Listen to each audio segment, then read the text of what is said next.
Bonjour, bonsoir à toutes et à tous. Je suis Loïc Phoenix et nous nous retrouvons pour une nouvelle vidéo qui traite d'un thème d'actualité ces derniers temps en France. Depuis le 17 novembre, les Français ont entamé une révolte en profondeur qui pourrait, sans d'énormes doutes, mener à une révolution, une nouvelle révolution. Nous apprenons en histoire que la France est sortie de la monarchie par une révolution populaire, pour se placer en démocratie en 1789. Puis s'est transformée sous plusieurs formes. Formes de démocratie, d'empire, de royauté, pour finir avec le général de Gaulle qui unifia les Français sous la Ve République. Mais cette démocratie du peuple fut perdue, quasiment dès le départ du général, après son choix de démission lorsqu'il est passé à moins de 50% de popularité. Maintenant, grâce à M. Macron, les Français se sont à nouveau réunis sous leur drapeau bleu-blanc-rouge, pour faire valoir leur souveraineté, celle-là même qui est écrite dans notre Constitution.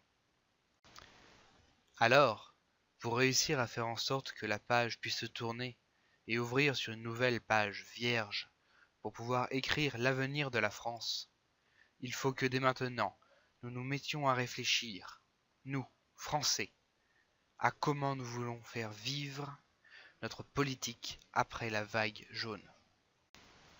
Une solution, que je pense viable, serait la démocratie directe, passer d'une démocratie représentative à une démocratie directe. Mais qu'est-ce que c'est qu'une démocratie directe?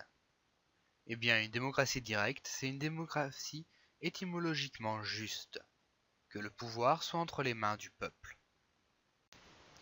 Alors que de nos jours, nous sommes, étymologiquement, en oligarchie. Le pouvoir est détenu par une minorité. Une démocratie directe passe par le RIC, référendum d'initiative citoyenne, et une régulation sur la façon de faire les lois. Actuellement, il doit y avoir plus de mots dans les textes de loi que dans un dictionnaire complet.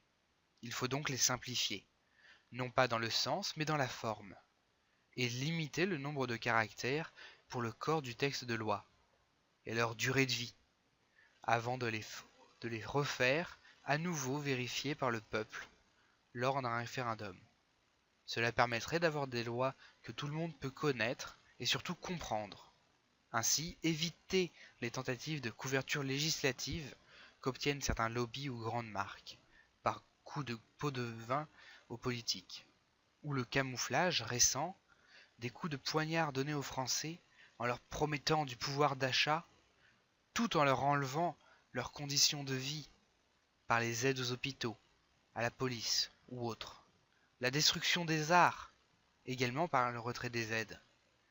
L'insulte à notre jeunesse, par les changements de programme tous les 2 ans pour le collège et le lycée, ou l'aberration du nouveau modèle des facultés mis en place en 2018. C'est pour ces raisons qu'il faut donc réfléchir, qui que l'on soit, à comment nous allons faire évoluer notre politique future. La politique que le peuple doit mettre en place de nos jours pour son avenir et pour ses enfants. Pour l'humanité. L'humanité d'abord française, puis mondiale. Je me suis inspiré pour cette idée que je veux vous faire partager et vous soumettre, à vous aussi, Français, membres du peuple français, que cette idée parte comme une traînée de poussière et se diffuse un peu partout, et ainsi vous interpeller sur la nécessité d'y réfléchir, de commencer dès aujourd'hui, même si on est déjà à l'acte 5, de réfléchir à ce mouvement qui doit être mis en place dès maintenant. Voilà. Donc n'hésitez vraiment pas à partager, à me faire des remarques, à me dire comment vous avez trouvé cette théorie, oui, cette analyse, cette réflexion, dans les commentaires. N'hésitez pas à vous abonner si jamais ce que je fais peut vous intéresser. Et voilà quoi. J'espère vraiment que les gilets jaunes vont changer les choses. Et dans mon cas, dans mon petit cas de youtubeur, je leur apporte avec cette vidéo tout mon soutien. Voilà. Merci à tous, c'était Loïc Phoenix. Ciao!